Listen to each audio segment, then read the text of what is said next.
আমার জীবন বিপন্ন করিয়াও আমার উপর নিয়োজিত কর্তব্যরত যে কোনো ঊর্ধ্বতন কর্মকর্তার আদেশ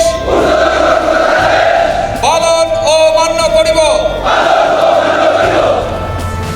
সম্মানিত অতিথিবৃন্দ, শপথ গ্রহণের পর ওরা এখন নবীন সৈনিক, নবীন টাইগার্স।